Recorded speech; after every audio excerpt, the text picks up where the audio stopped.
Trading में हमारे लिए टाइम फ्रेम कौन सा बढ़िया रहता है, आज के इस वीडियो में मैं आपको बताने वाला हूं। देखो, हर एक ट्रेडर के मन में डाउट रहता है कि मैं 5 मिनट का टाइम फ्रेम यूज करूं या फिर 15 मिनट का टाइम फ्रेम यूज करूं या फिर हायर टाइम फ्रेम यूज करूं। तो ये जो सारे डाउट्स है इनको इस वीडियो के थ्रू मैं क्लियर करने वाला हूं और मैं आपको समझाने वाला हूं कि टाइम फ्रेम क्यों ज्यादा इंपॉर्टेंट है हमारे लिए। देखो, अगर आप ऑप्शन ट्रेडर हो, इंट्राडे ट्रेडर हो तो आपके लिए टाइम फ्रेम कुछ और रहता है। अगर आप एक स्विंग ट्रेडर हो या फिर इन्वेस्टर हो तो आपके लिए टाइम फ्रेम कुछ और रहता है। जैसे मान लो, अगर आप ऑप्शन ट्रेडिंग करते हो तो मैं मेरी बात करता हूं, मैं हमेशा मल्टीपल टाइम फ्रेम यूज करता हूं। ऐसे कोई फिक्स नहीं है कि आपका 5 मिनट बढ़िया है या फिर 15 मिनट बढ़िया है। आपको एज ए ट्रेडर कई सारी चीजें देखनी होती है, तो मैं personally multiple time frame use करता हूं।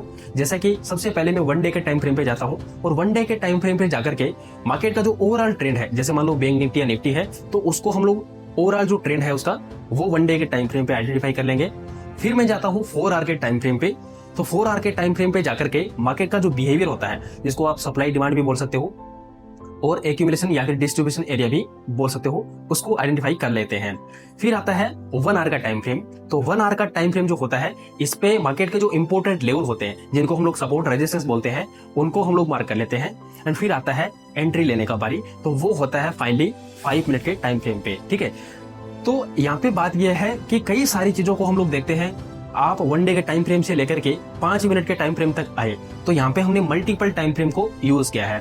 15 मिनट और आपका 5 मिनट जो है, 15 मिनट भी हम लोग एंट्री के लिए यूज कर सकते हैं। लेकिन प्रॉब्लम ये हो जाता है कि जब हम लोग 15 मिनट का टाइम फ्रेम यूज करेंगे तो हो सकता है कई बार हमारा स्टॉप लॉस बड़ा हो जाए। इसलिए ज्यादातर स्टैंडर्ड टाइम फ्रेम 5 मिनट को माना गया है। अब ऐसा कोई भी रूल नहीं है कि आप कौन से टाइम फ्रेम को यूज करते हो।